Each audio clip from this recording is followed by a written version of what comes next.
Asong vegetarian. O ngayon naman sitaw ang kanyang kinakain. O, diba? O, dati ang palaya kinakain niya. Ngayon naman sitaw. O, diba? Sarap-sarap. O, nakakailang sitaw na yan. O, asong vegetarian. O, ang asong malusog dahil kumakain ng gulay. O, ikaw ayaw mo naman ng gulay eh, oh.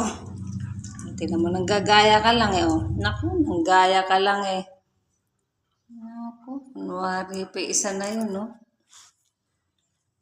O, ubos na. O, tingnan mo, ubos na, oh. O, ito pa, bilis. Yeah, diba? Oh, mangalat-ngalat pa. Diba? Tumutunog-tunog pa.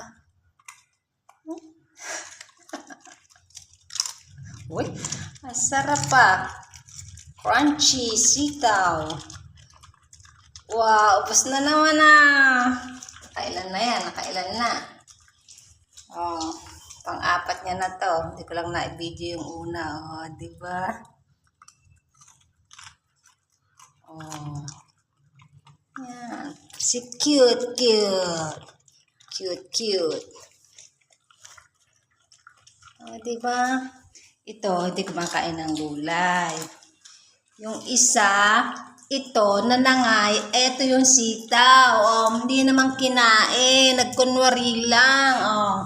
Nagkunwari lang siya nakikigaya, hindi naman kinain, oh. Ayun, nagpapasikat, oh. Naku, kunwari pa, oh. Naku. O, tingnan mo, kunwari. Minangalot, oh. Binabagsak naman, oh. Tingnan mo, hindi naman nababawasan, eh, oh. Oh. Nilalaro mo lang, Alpi, oh. Naku, nagpapakitang gilas. O, tingnan mo. Ibigyan natin kay Kwan. Tingnan mo. Hindi naman nabawasan eh. O, kunwari ka lang eh. O, dito na lang kay Kutkut. The vegetarian dog. O, di ba? O, siya lang kakain yan. O. O, di ba? Ganun ang kakain. O, nababawasan. Ikaw kunwari ka lang, nagpapakitang yabang ka lang. O, tingnan mo, naubos na ni Kutkut. Naku, ikaw talaga, Alpi, very good.